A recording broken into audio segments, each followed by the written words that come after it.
Sometimes love doesn't come as a confession. It comes disguised as contradiction.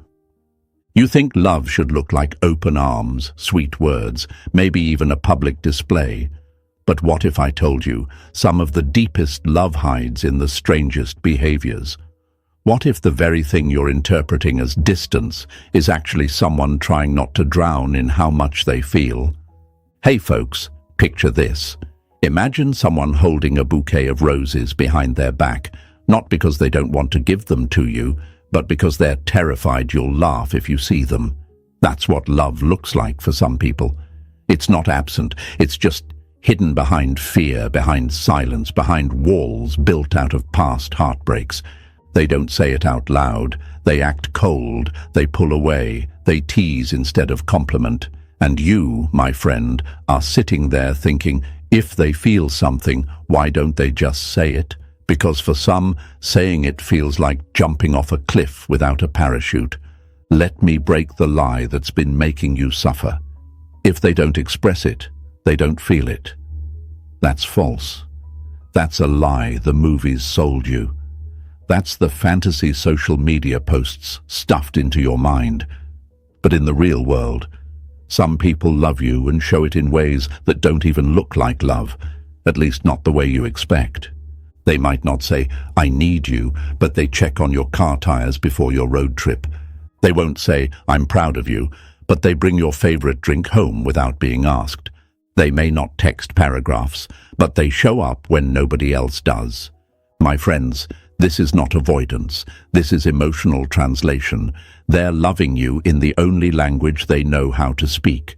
It's not your job to fix them, but it is your job to stop missing the signs because you were trained to only look for fireworks. And sure, sometimes those signs are confusing.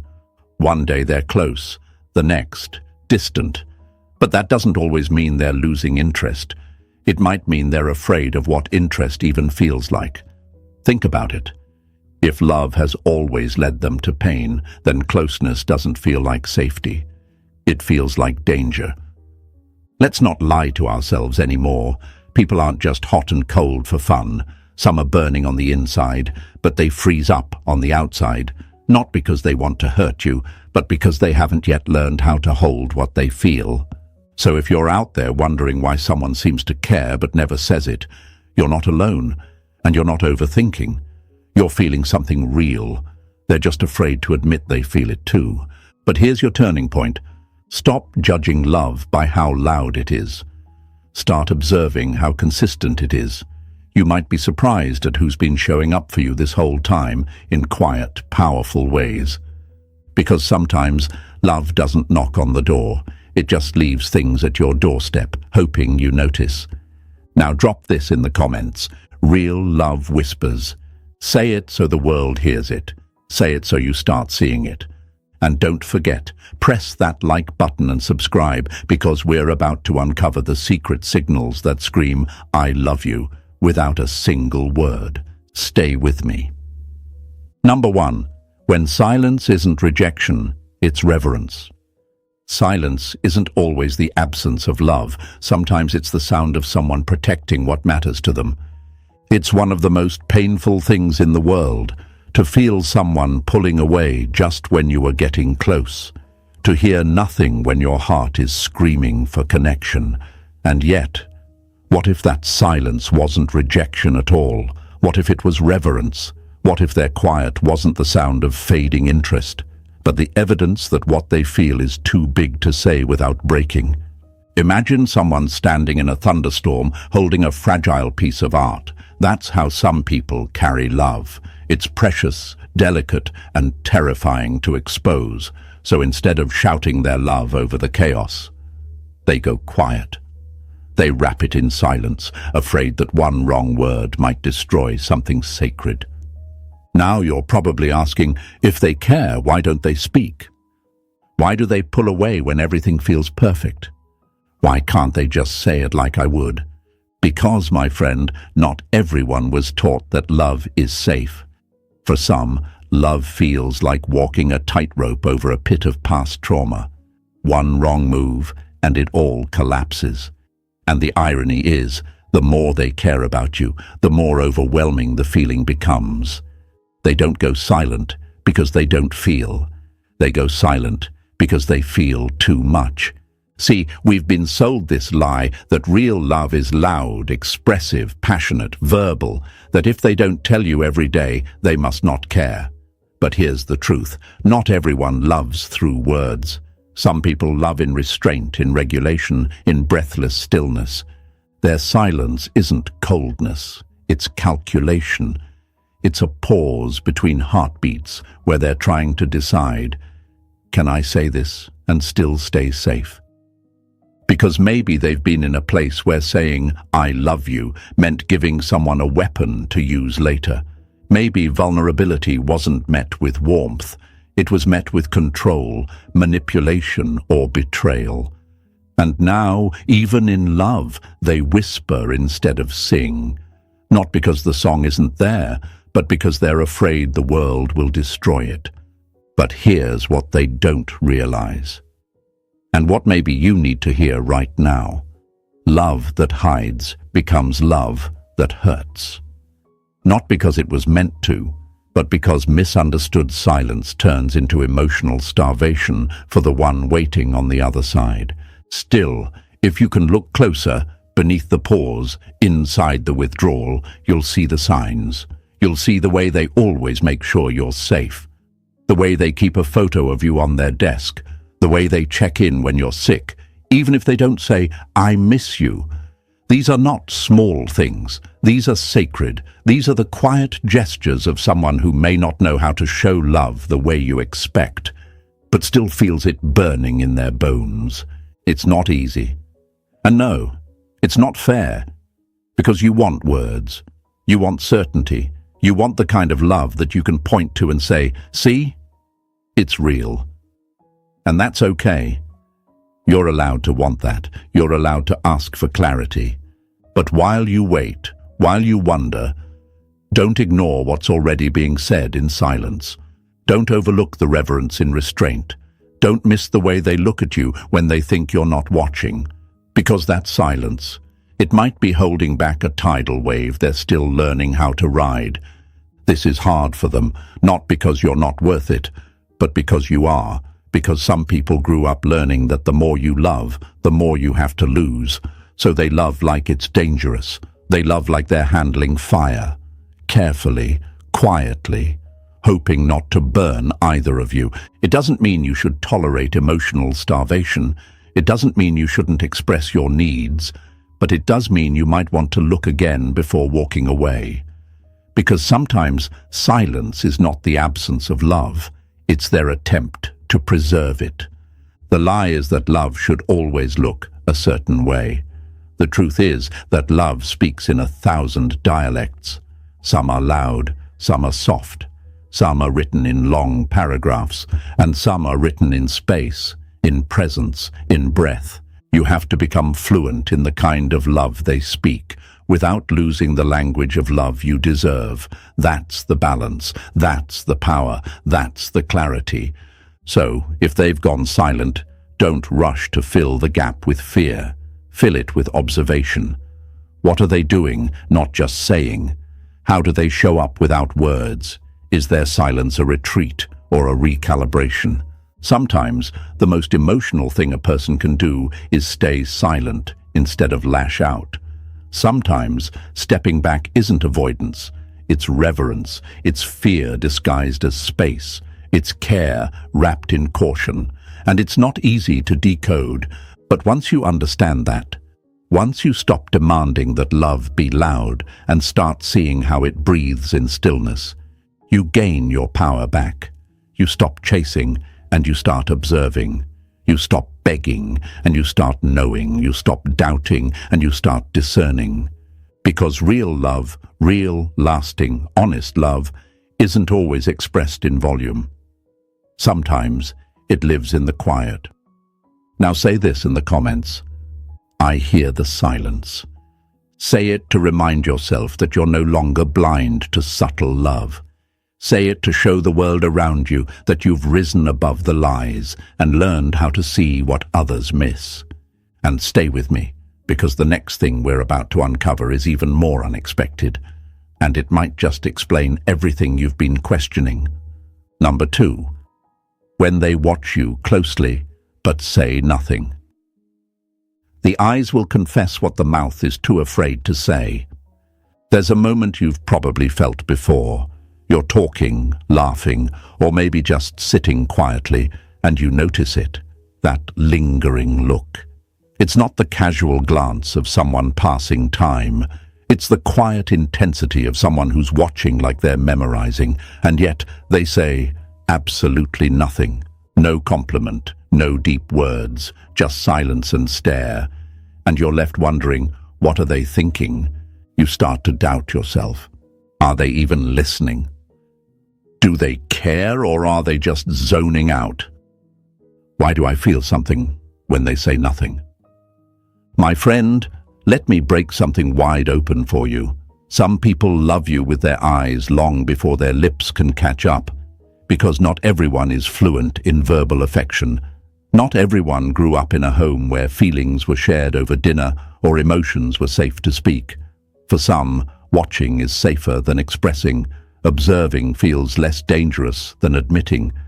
They may not say, "You look beautiful today," but they'll glance at you when you're not looking and hold that moment like it's a photograph in their memory. They may not interrupt with praise, but they're cataloguing every little detail.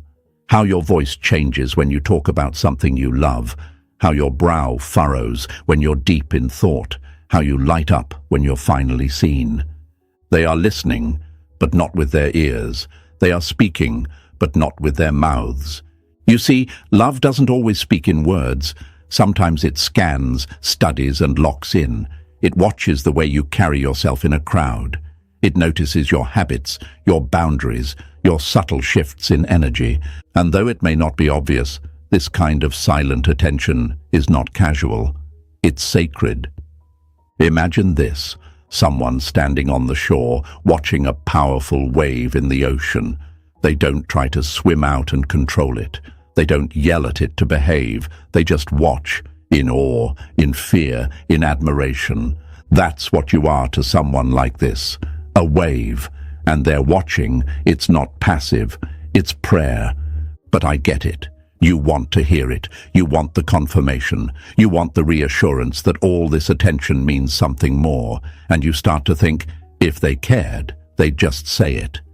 But that's not always how it works, because for some, words feel like exposure, and exposure feels like risk. So they sit with their love, quietly, behind guarded eyes. And you, on the other side, feel the intensity of a connection that never seems to find its voice. It's maddening, it's confusing, it makes you question your sanity. But let me tell you something. The fact that they're watching means you've already entered their world. Avoidant hearts don't stare at what doesn't matter. Detached people don't study what they plan to discard. That gaze, that attention, that's not disinterest. That's reverence. That's their way of holding space for you in the only way they know how, by witnessing. Because for some people, watching is a form of love that feels safer than speaking. It lets them stay close without crossing the line of vulnerability.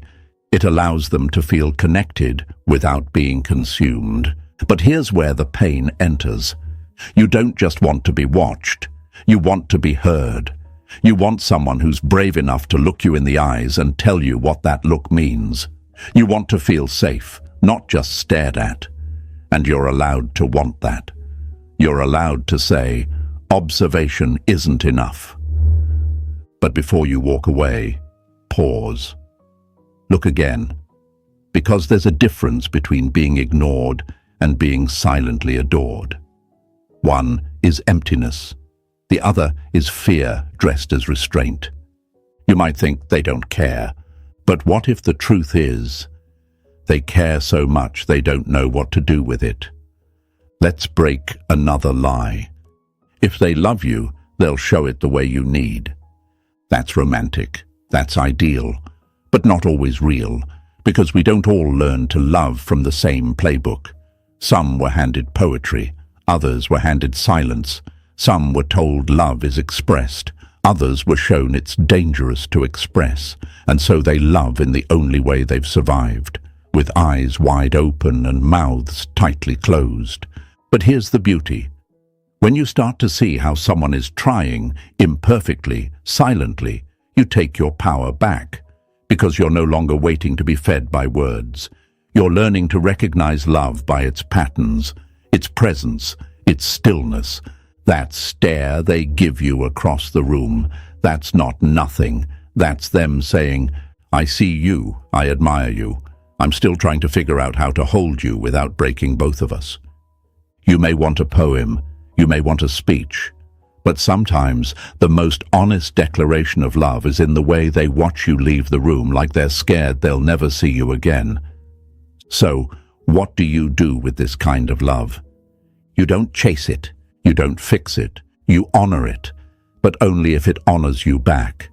Because silent love is still love, but it must grow, it must stretch, it must learn the language of connection if it wants to build something real. You can't teach someone to feel, but you can teach them what safety looks like. You can show them that presence is beautiful, but participation is needed. That watching is a beginning, but words, action, and emotional availability are how it turns into a future.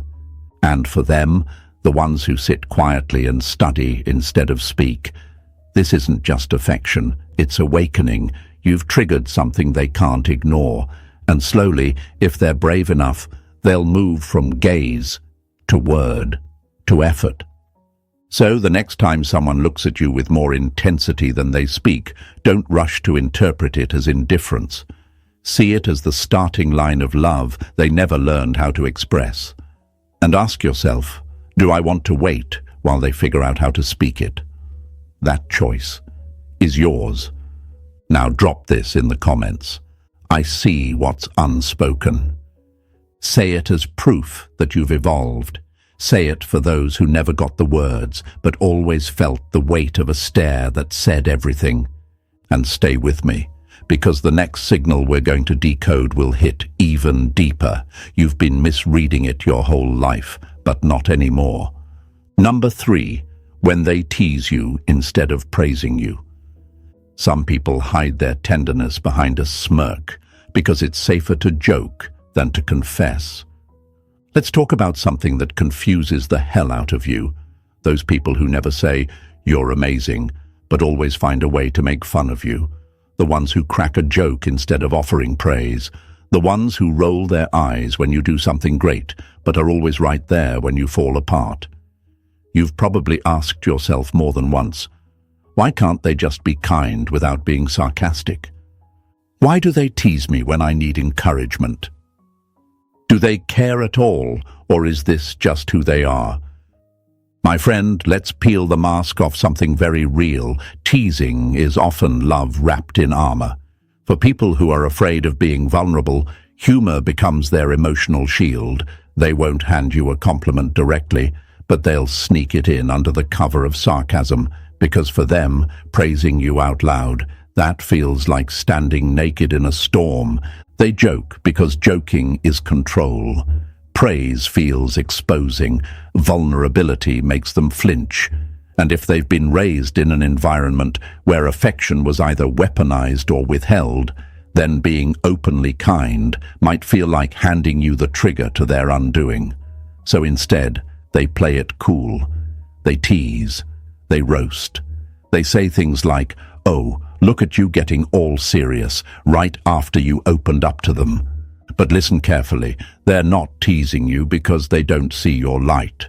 They're teasing you because it's too bright for them to look at directly. Think of it like this. A child who's been locked in the dark for years won't run into the sun without squinting.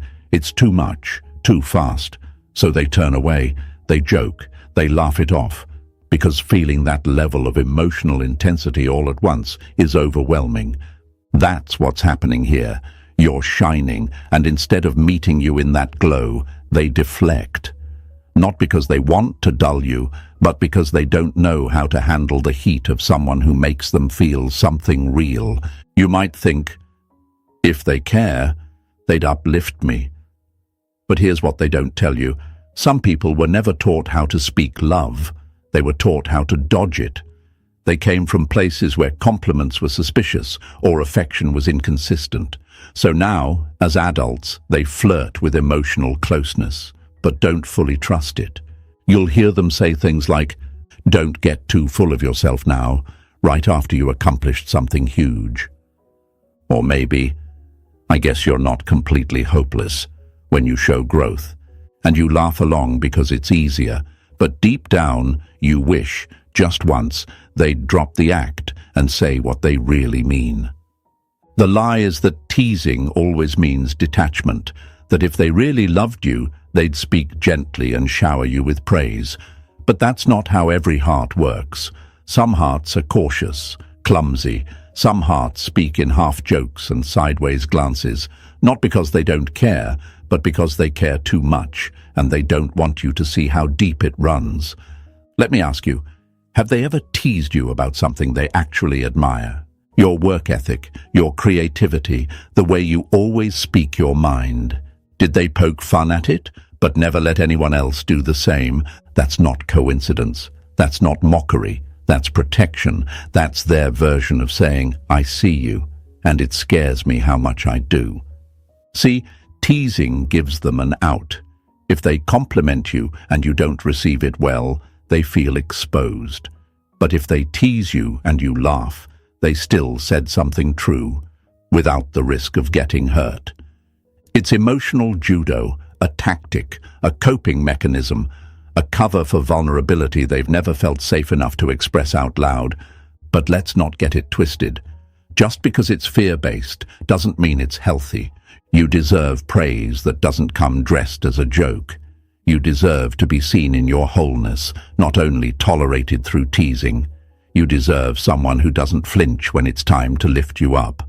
Still, if you're dealing with someone who teases more than they praise, don't ignore the effort they're making, because every joke carries a message. Every playful jab is them trying to connect, trying to hide their fear, trying to keep you close without letting you too close. You might be the first person in their life who actually makes them want to express something real. That's terrifying for someone who's survived by never showing their cards. So if they tease you, but also remember the little things. If they make fun of your goals, but never miss a chance to help you reach them. If they say, "You're ridiculous," but never let you go when you're hurting. Then you're not being played. You're being loved, awkwardly, imperfectly, quietly. But let me be clear, awkward love is still love, but love must grow. You can't live forever in a relationship where affection only comes in sarcasm. Eventually, the soul needs substance, real connection, undiluted affirmation. So meet them where they are, but don't stay there. Show them that praise doesn't kill, that gentleness isn't weakness, that lifting someone up doesn't cost your dignity. It reveals it. And if they can't grow into that with you, then maybe they're not ready for someone like you. But don't leave bitter. Leave clear. Leave knowing they didn't hate you. They didn't mock you. They were scared. And fear doesn't cancel love. It just warps the way it's delivered. Now drop this in the comments. I deserve direct love. Say it loud enough that the sarcasm can't drown it. Say it for the ones who've only ever heard half-truths. Say it for yourself, because you've outgrown guessing games. And stay with me, because what's coming next will explain the part that hurts the most, why they pull away after closeness, and what that disappearance really means. It's not what you think. Number 4. When they pull away after a deep moment. Closeness feels good to you, but to them, it can feel like a cliff's edge. It happens like clockwork. One moment, you're connecting, really connecting. Maybe you shared a laugh that felt pure. Maybe they opened up for the first time in weeks. Maybe their eyes held yours longer than usual. It felt safe. It felt real. And then, just like that, they're gone. Not physically maybe, but emotionally. You can feel the shift. The texts slow down, the energy changes, they retreat. And you sit there, replaying the moment, wondering, did I say something wrong? Did I come on too strong? Why do they always pull away when things start to feel good? Let me tell you something hard, something that might sting before it frees you. They don't pull away because they felt nothing. They pull away because they felt too much. To you, that deep moment was a connection. To them, it was an exposure. And for someone who has learned to associate intimacy with danger, feeling something real sets off alarms in their nervous system. Love, for them, isn't peace. It's pressure. It's risk. It's the terrifying awareness that if they let you all the way in, they might lose control of everything they've been protecting inside. You see, not everyone grew up knowing closeness as comfort. Some people only knew closeness as chaos. Closeness meant being smothered. Closeness meant being controlled. Closeness meant losing themselves. So now, even when they're with someone safe, even when that someone is you, their mind and body don't know how to stay present in that safety. They interpret your warmth as a warning. It's like touching a stove that's finally cool, but their skin still flinches from past burns. So what do? They shut down. They back off. They stop answering messages with the same energy. They change the subject when you try to revisit that vulnerable moment. And you start spinning in your head. Was that moment not real? Was it just me who felt it? It was real. And that's exactly why they ran.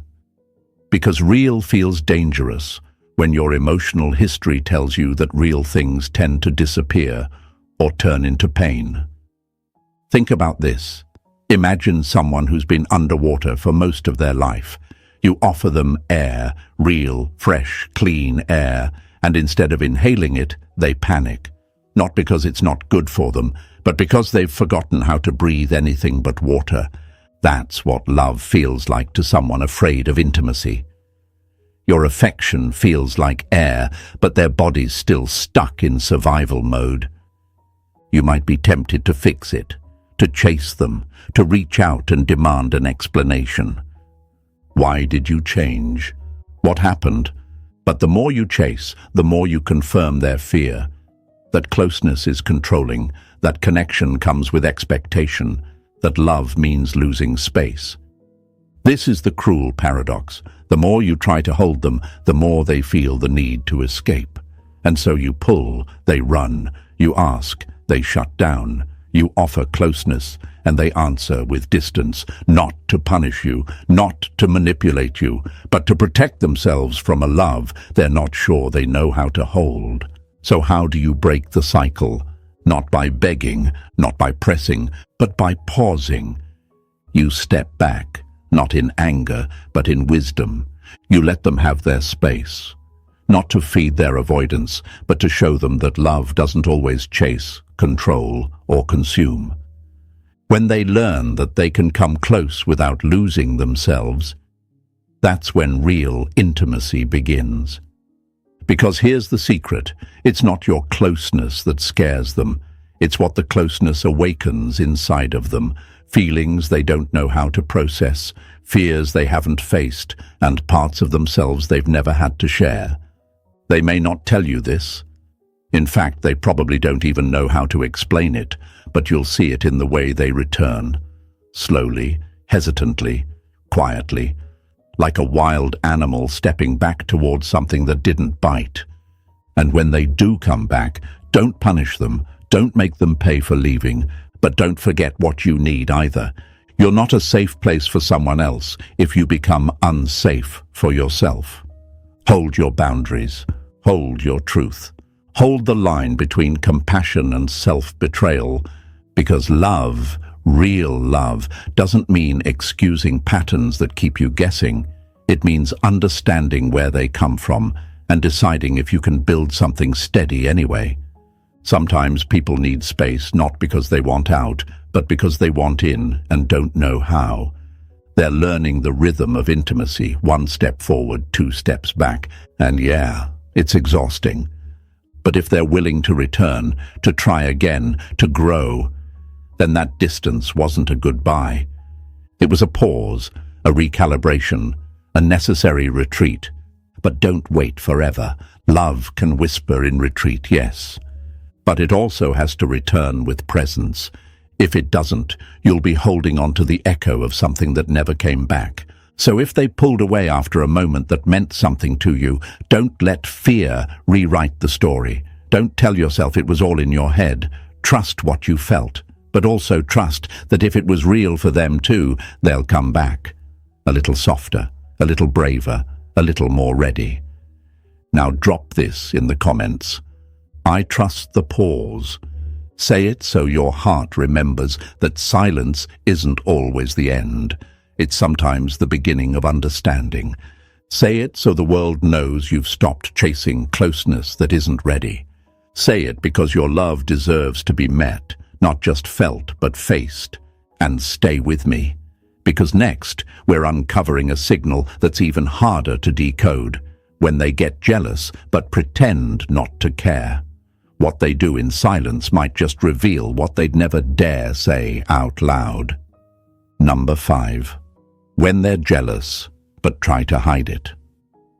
Jealousy doesn't always come with accusations. It often comes in silence, sarcasm, or sudden distance. You're talking to someone else, maybe a friend, maybe a co-worker. Maybe you just posted a picture and someone left a flirty comment, and suddenly they act different. They don't say much. Their energy changes. You feel the cold shift even though nothing's been said. They might crack a joke. They might pretend not to care. But their eyes, their body language, their timing, it tells a different story. And you're left wondering, wait, are they jealous? Do they even have a right to be? Why won't they just say it instead of acting so strange? Let me tell you something honest and hard. Some people only allow themselves to feel love through the back door of jealousy. They can't confess they care. They can't admit they're attached. But the moment someone else shows you attention, suddenly their silence gets louder. Suddenly their sarcasm gets sharper. Suddenly they start pulling away, not because they've lost interest, but because they're terrified someone else might be getting your attention now. For avoidance, emotionally cautious types, or people who don't know how to express vulnerability, jealousy is one of the few emotional cracks that can't be hidden forever. It slips through the armor. It shows up when their illusion of control gets threatened. But here's the twist. They won't admit it. They won't say, "It bothered me." They won't ask, "Do you like them?" Instead, they'll act like it didn't happen, while mentally spiraling through every worst-case scenario. Because for them, admitting jealousy feels weak. It feels like saying, "You matter to me, and now I feel insecure." And that's too vulnerable, too raw. So instead, they throw up their defenses. They downplay. They pull away before they can be pushed away, because that's the lie they've lived. If I show I care, I lose my power. So what do they do instead? They joke. They become distant. They suddenly don't text back as quickly. They might get passive-aggressive, cold, or overly chill. Too chill, in fact. You'll hear them say things like, "Oh, I saw your little admirer in the comments. Looks like you had fun without me." Or worse, they say nothing, but their energy shifts like a door quietly closing. Let me be clear. This isn't about toxic control. This isn't the possessive kind of jealousy that demands access to your phone or guilt trips you for having a life. That's a red flag, and that's not what we're talking about. What we're diving into is the silent jealousy of someone who's falling for you, maybe without even realizing it. Someone who's scared to say it, so their fear comes out sideways. Imagine a child holding a balloon they never thought they'd get. They don't know how to tie it, so when someone walks by with scissors, they panic. Not because that person did anything, but because they fear losing what they never admitted they loved in the first place. That's how some people are with connection. They don't feel safe enough to hold it in their hands, but the thought of someone else holding it, that terrifies them. That's when the jealousy kicks in. But it doesn't come in fireworks. It comes in the slow withdrawal, the clipped replies, the exaggerated nonchalance. It's them trying to protect their heart without ever telling you it was on the line. And if you're not careful, you'll take it the wrong way. You'll think they don't care. They seem unbothered. Maybe I imagined everything. But the truth? Their silence isn't disinterest. It's disoriented affection. They're caught off guard by their own feelings. Jealousy is their alarm system, ringing through the cracks in their emotional walls. But here's where it gets complicated. You want to be seen. You want someone who will say, "Hey, I care. I want to be close. I don't like the idea of losing you." But instead, you're stuck decoding their cold behavior and trying to guess if it means they still feel something. That's not fair. And let me tell you, you're allowed to want love that speaks, not love that hides behind ego. You're allowed to need clarity. You're allowed to say, "Don't punish me for your fear." But at the same time, understand what you're seeing. Because if someone who's usually calm starts acting strange when someone else pays you attention, you're not imagining it. If they start teasing you about that one guy who always replies to your stories, they noticed. If they seem checked out after you mentioned going out with friends, they're affected. They're watching, even if they're pretending they're not. And that means something. But the million-dollar question is, does it mean enough? Because jealousy alone isn't love. It's a signal, not a solution. It tells you there's emotion underneath. But if they can't rise above their pride, if they can't communicate, if they can't take the leap from possessiveness to presence, then it's not sustainable. So what do? You acknowledge it, silently or maybe gently. You stay calm. You don't play games back. You don't try to make them more jealous to test them, because love isn't a performance. You simply notice. You say to yourself, there it is, the quiet proof that I matter. And then you return to your power. You let them decide if they're ready to step out of the shadows and into the kind of relationship where feelings don't have to hide behind silence and sarcasm. Because you deserve to be loved out loud. You deserve presence, not performance. Affection, not confusion. Now drop this in the comments. Real love isn't afraid. Say it to remind yourself that you no longer chase proof in the shadows. Say it to show the world you're done decoding coldness and calling it care. Say it because you've grown into someone who recognizes jealousy and doesn't mistake it for connection unless it shows up with action. And stay with me, because the next sign we're going to uncover is one of the most powerful, when they remember something you said weeks ago that you forgot. What looks like forgetfulness to most is actually obsession in disguise. Let's decode that next. Number 6. When they remember the details you forgot you said. Love doesn't always speak. It remembers. It's random. You're having a conversation weeks after a moment that barely registered for you. And suddenly they bring it up. A detail. Something small. Something you said offhandedly while half distracted. You barely remember saying it. But they do. They remember the date, the tone, the look in your eyes, and they drop it casually, like it just floated back into their mind. But make no mistake, it never left. And in that moment, something shifts inside you. You realize, wait, they were listening. They actually remembered that. I didn't even think it mattered. But it did. To you, it was a throwaway line. To them, it was a fingerprint, a thread, a piece of your inner world they could quietly hold on to even when you weren't around. This is the moment when you need to stop underestimating the silent ones, the reserved ones, the ones who didn't flood you with compliments or emotional paragraphs. But somehow they caught that one thing that no one else ever noticed. They remember how you like your coffee. They remember that story about your childhood dog. They remember that you hate that one song because it reminds you of someone you lost. They don't always know how to respond.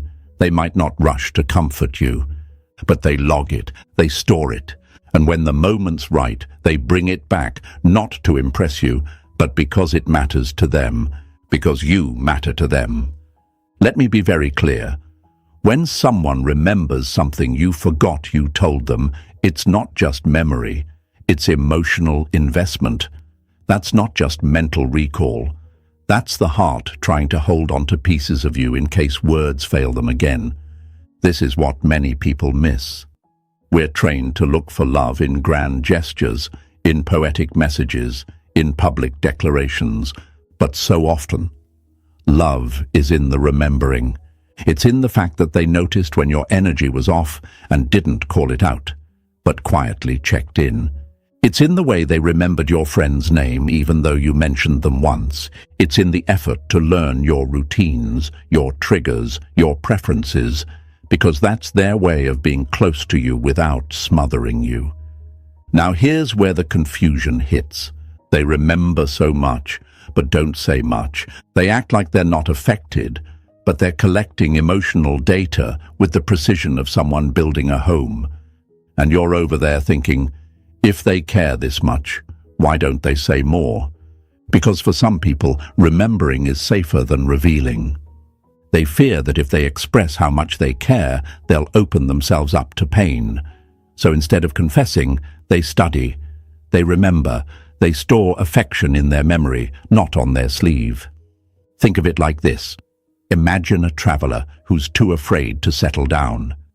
They don't build a house, but they collect souvenirs from every place they care about. That's what this is. You're the place they don't yet feel ready to call home, but they're carrying pieces of you wherever they go. You might not get daily texts, you might not get love letters, but the moment they bring up that one thing you said on a Tuesday 2 months ago, you know they were listening even when they were quiet. You know they noticed even when they were distant. You know they cared even when they acted like they didn't. And that's both beautiful and painful.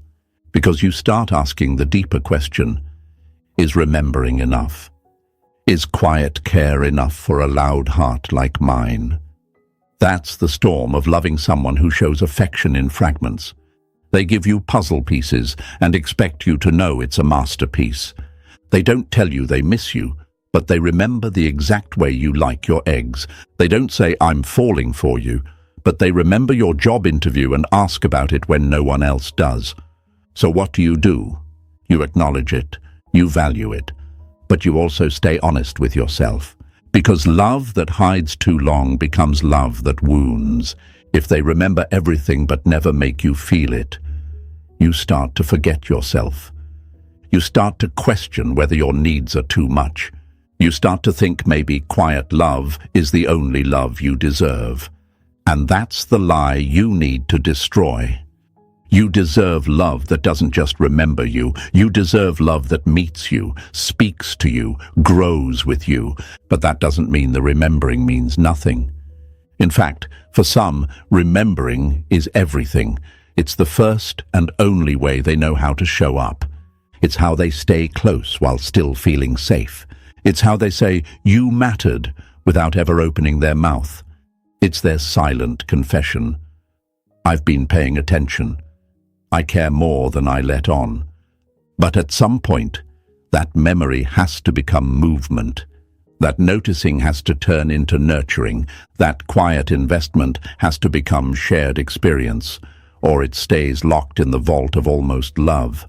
So look for the signs, not just the obvious ones. Look for the callbacks, the quiet references, the moments where they know you better than they should, based on how little they speak. And then, decide. Not whether it's real, but whether it's enough. Because someone can care about you deeply and still not be capable of giving you what you need. That doesn't make them bad. That doesn't make you demanding. It just means love needs more than memory. It needs presence. Now write this in the comments. I deserve to be remembered and received. Say it to remind yourself that being seen is only part of the story. You deserve to be met fully, not just through stored facts, but through consistent connection. And stay with me, Because next, we're peeling back the layers of something even deeper when they start to change quietly behind the scenes. Not because you asked them to, not because you begged, but because they've realized, deep down, they don't want to lose you. Let's talk about silent self-improvement and what it really means when they start doing better, without saying a word. Number 7. When they try to be better without saying a word. Real change doesn't always make noise. Sometimes it happens in silence, in struggle, in secret. You didn't pressure them to be better. You didn't lecture, nag, or demand that they become someone else. But now you're noticing something strange, something sacred.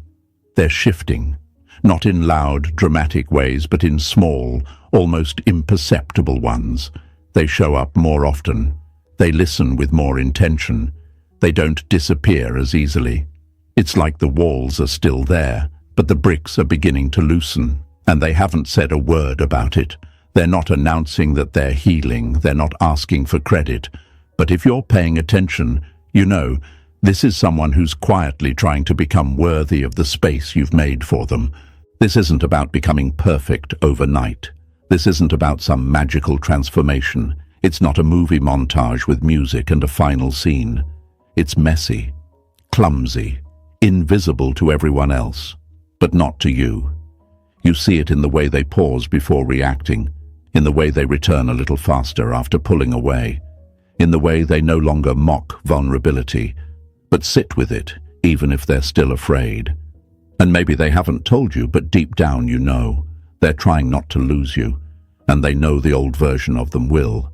For someone who's avoided emotional work their whole life, even the smallest act of self-awareness is terrifying.